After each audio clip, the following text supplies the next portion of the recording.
जय हिंद, बहुत बहुत स्वागत, अभिनंदन। फिर से वही हम लोग जो साइंस का फिजिक्स का सीरीज चला रहे थे रेलवे के तमाम एग्जाम के लिए, खास करके एनटीपीसी ग्रुप डी जो आने वाला है या अन्य कॉम्पिटिटिव एग्जाम को भी सर आप देने जा रहे हैं, तो प्लीज देख करके जाइएगा। जहां छोड़े थे वहीं से आगे बढ़ रहे हैं।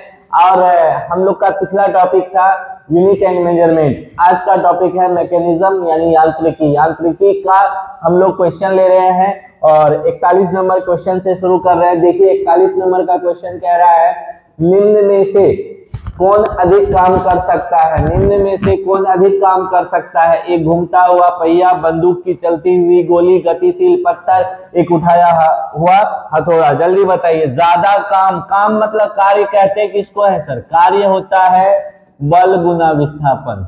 बल गुना विस्थापन, उसी दिशा में, बले के दिशा में विस्थापन होना चाहिए।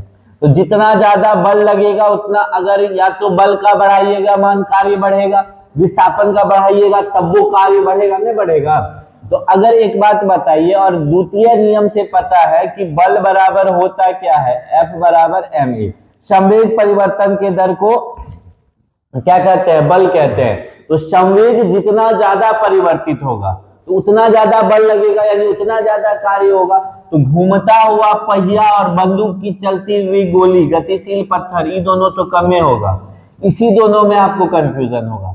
तो जो बंदूक की चलती हुई गोली है वह अधिक बल के साथ, क्योंकि उसका rate of change of momentum यानी संवेग परिवर्तन का दर ज्यादा होगा, जिसके कारण बल ज्यादा लगेगा। बल ज्यादा लगेगा तो कार्य भी ज्यादा होगा। सही ऑप्शन हो जाएगा ऑप्शन नंबर बी। और रेलवे एएलपी टेक्नीशियन दोनों में ये पूछा हुआ सवाल है। अगला सवाल लेते हैं। 20 न्यूटन का एक बल एक वस्तु को 2 मीटर विस्थापित कर देता है। 20 विस्थापित कर देता है और 20 जूल कार्य करता है। बल और विस्थापन के बीच का कोण। ए सर एक चीज समझिए, बल बराबर कार्य बराबर क्या होता है? बल गुना विस्थापन। लेकिन इसमें शर्त क्या है? शर्त क्या है? बल और विस्थापन का दिशा एक होना चाहिए। बल और विस्थापन का दिशा एक होना चाहिए। तो एक सूत्र होता है W बराबर F डॉट S, यानी W बराबर एफ एस कॉस थीटा। क्या होता है? Cos theta, F S cos theta. जब बल और विस्थापन दोनों अलग अलग दिशा में हो तो वैसी स्थिति में किया गया कार्य जो होता है वह एफ एस कॉस थीटा होता है। जैसे ई देखिए, इधर बल लगाए, इधर बल और इधर अगर विस्थापन हो जाए, यहाँ थीटा कोण बन रहा हो, यहाँ जो वर्क होगा, कार्य होगा, वह एफ एस कॉस थीटा। कार्य कितना होगा? F S cos theta, F S cos theta, F S cos theta. ये बल और विस्थापन का डॉट प्रोडक्ट होता है और डॉट प्रोडक्ट का रिजल्ट हमेशा क्या आता है? अदिश राशि आता है, ये भी याद रखिएगा। तो ऐसा कार्य तो दे रखा है ना, कितने जूल? 20 जूल। तो 20 जूल रख दे। अब बलो दे रखा है कितना न्यूटन? 20 न्यूटन। विस्थापन भी दे रखा है 2, कॉस थीटा हो जाएगा, नहीं होगा?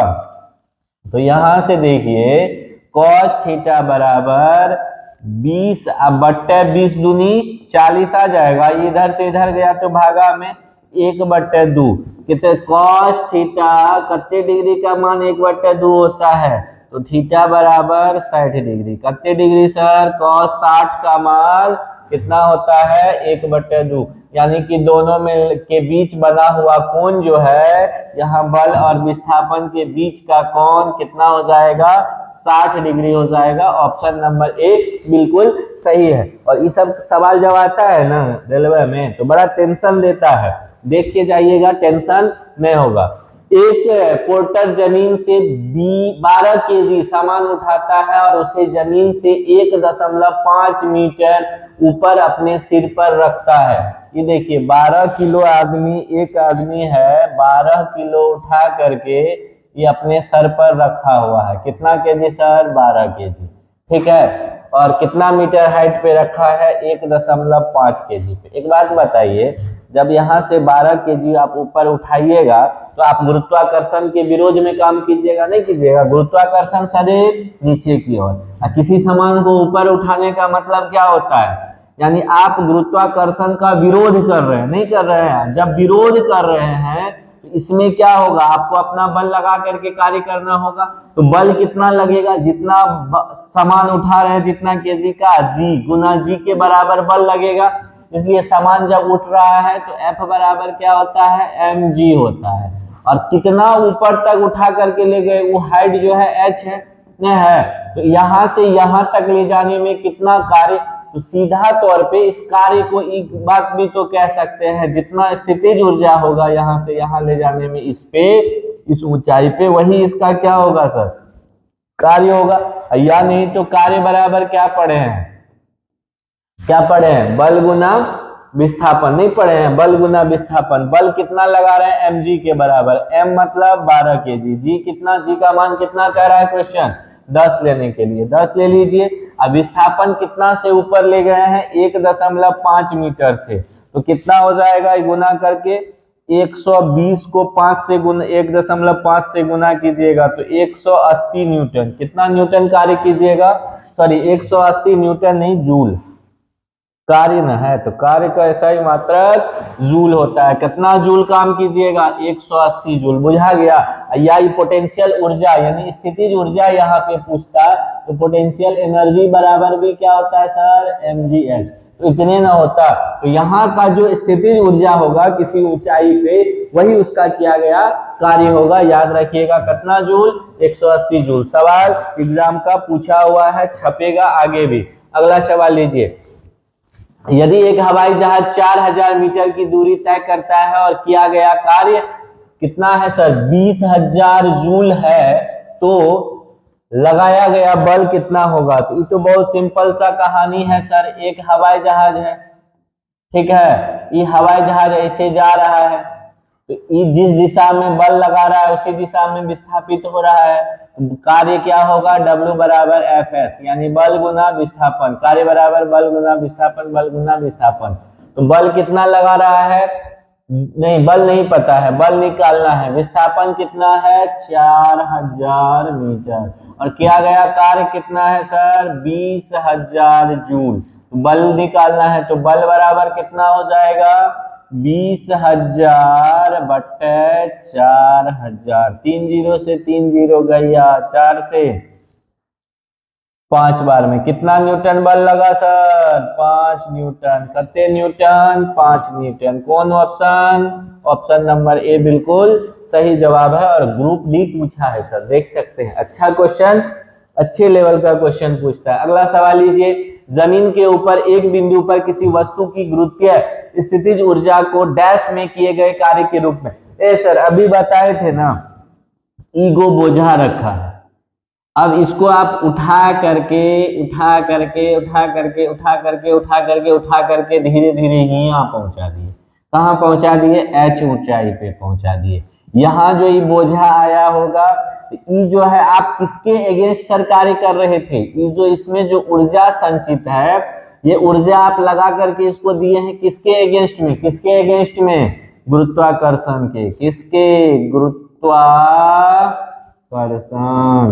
के विपरीत में ही ना ये जो है ऊर्जा इसमें संचित करके आप यहाँ रख दिए हैं उसको। तो इसी गुरुत्वाकर्षण के विपरीत जमीन से उस बिंदु पे उठाने में जो कार्य होता है वही उसका स्थितिज ऊर्जा होता है। एकदम बात दिमाग में छप जाना चाहिए, छप जाना चाहिए। अगर किसी भी एग्जाम में पूछे तो धज्जी उड़ा करके आना है। अगला लीजिए, 1 केजी की एक वस्तु को 10 मीटर की ऊंचाई तक उठाया जाता है, गुरुत्वीय बल द्वारा किया गया कार्य होगा। कार्य निकालना है सर, फिर तो वही है ना, 1 किलो का एगो वस्तु है, इसको उठा करके जब यहां तक ले जाइएगा, इसमें जो कार्य होगा वह गुरुत्वीय बल के अगेंस्ट में होगा। गुरुत्वीय बल कितना, mg। कितना ऊंचाई तक आप ले गए हैं, 10 मीटर की ऊंचाई तक। तो यहाँ जो कार्य होगा वह कार्य किसके बराबर हो जाएगा, mgh। m कितना है सर, कितना केजी, कितना केजी, 1 केजी। 1 केजी g का मान कह रहा है लेने क्या, हाँ g का मान कह रहा है 9.8, तो इतने लीजिए। h का मान दिया है, h का मान 10 मीटर। बस कहानी खत्म है। देखिए 9 ई हो जाएगा 90 kg, metre per second square G का यूनिट होता है, तो kg metre square 98 kg metre square per second square. इसी को क्या कहते हैं सर? जूल कहते हैं। जूल बराबर ये भी याद रखिएगा KG metre square per second square. कौन सा ऑप्शन? ऑप्शन नंबर ए बिल्कुल सही जवाब है इसका। अगला सवाल लीजिए, एक कूली जमीन से 20 केजी का सामान, फिर वही क्वेश्चन है, एकदम रिपीटेड है। 20 केजी का सामान उठाता है और 2 मीटर ऊपर 20 केजी के सामान को उठा करके 2 मीटर ऊपर ले जाने में जो कार्य होगा वह mgh के बराबर होगा। m कितने है सर? 20 केजी। g का मान कितना कह रहा है? 10 मीटर पर सेकेंड स्क्वायर है। h का मान कितना कह रहा है? कितना है? 2 मीटर ऊपर तक ले गया, तो ये कितना हो जाएगा? 20। अब 20 400 जूल। कितने जूल? 400 जूल वर्क करेगा वह कूली। अब देखिए, ये उठा करके अगर खड़ा रहेगा तो कुछ काम नहीं होगा। ये उठा करके ये गुरुत्व के तो अगेंस्ट में कर रहा है, क्योंकि बल इसका ऊपर लगा रहा है, ये अपना बल। अगर ये इधर जाने लगे तब पूछे कि इसके द्वारा किया गया इधर में कार्य, तब कितना हो जाएगा? 0। क्यों? क्योंकि कोण कितना बनेगा? 90 डिग्री का। तो आगे इस पे क्वेश्चन है, अभी दिखाएंगे।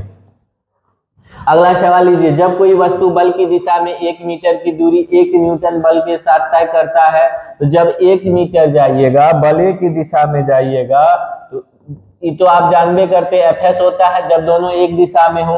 तो 1 न्यूटन का बल है और 1 मीटर का विस्थापन है, तो कार्य कितना जूल? 1 जूल। कितना जूल सर? 1 जूल कार्य होगा। कितना जूल होगा? 1 जूल कार्य होगा, अगर दोनों एक ही दिशा में हो रहा है। 10 केजी वजन वाले सूटकेस को उठाकर एक प्लेटफॉर्म पर खड़े यात्री के द्वारा किया गया कार्य। सर अभी यही बात हम बता रहे थे, सुनिए। आप यहाँ हैं, 10 केजी का सूटकेस उठा करके खड़े हैं। कितना केजी का सूटकेस है आपका? 10 केजी का। ध्यान से समझिएगा। आपका कोई विस्थापन है इसमें? नहीं है। कोई मोमेंट नहीं है, विस्थापित हो ही नहीं रहे, आप खड़े हैं। जब खड़े हैं तो आपके द्वारा, ये नहीं पूछा है गुरुत्व के कारण, आपके द्वारा किया गया कार्य, तो आपका कार्य तो यहाँ शून्य है, क्योंकि आपने कोई डिस्प्लेसमेंट की बात ही नहीं हो रही है। और आप जो है ये भी नहीं कह रहा है कि गुरुत्व कार्य कितना होगा। तो आपके द्वारा, आप कितना भी वजन उठा करके खड़े हैं, तो आपके द्वारा किया गया कार्य कितना होगा? शून्य होगा। कितना होगा? शून्य होगा। अगर नियमतः पूछिए तो कूली जो कार्य करता है वह शून्य होता है। कूली हमारे लिए जो कार्य करता है, क्योंकि कूली उठाता है सर पे, तो वो गुरुत्व के अगेंस्ट में, गुरुत्व बल के अगेंस्ट में अपना एनर्जी इन्वेस्ट किया, लेकिन वो कार्य कितना किया? कूली के द्वारा प्रॉपर कार्य कितना हो गया? 0 हो जाता है, जो आपका सामान उठा करके, क्योंकि बल तो वो ऊपर की ओर लगा रहा है और विस्थापित इधर हो रहा है। बल ऊपर, विस्थापन इधर, बल ऊपर, विस्थापन इधर, तो ओवरऑल जो हमारे लिए उसको कार्य करना है वह 0 हो गया। तो कार्य के हिसाब से पैसा दीजिएगा तो आप तो कहिएगा आप 0 कार्य किए हैं। इसीलिए अच्छे काम का ज्यादा वैल्यू है दिमाग वाला, बोझा वाला काम का कम वैल्यू है। इसका सही आंसर क्या हो जाएगा? एक व्यक्ति अगर कितनों केजी उठा करके खड़ा है तो उसके द्वारा किया गया कार्य 0 है। चलिए नेक्स्ट क्वेश्चन, 50 नंबर का क्वेश्चन देखते हैं। अब क्या रहा है? 4 केजी द्रव्यमान की एक वस्तु क्षैतिज दिशा में 5 मीटर प्रति सेकेंड की गति से बढ़ रही है। इसकी गति 10 मीटर प्रति सेकेंड तक बढ़ाने के लिए इस पर किया गया कार्य कितना होगा?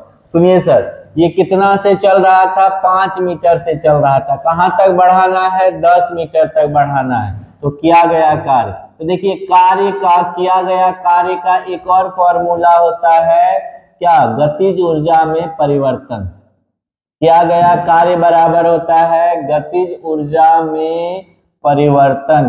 किया गया कार्य बराबर गतिज ऊर्जा में परिवर्तन हो जाएगा। तो गतिज ऊर्जा क्या होता है? गतिज ऊर्जा का सूत्र 12 mv²।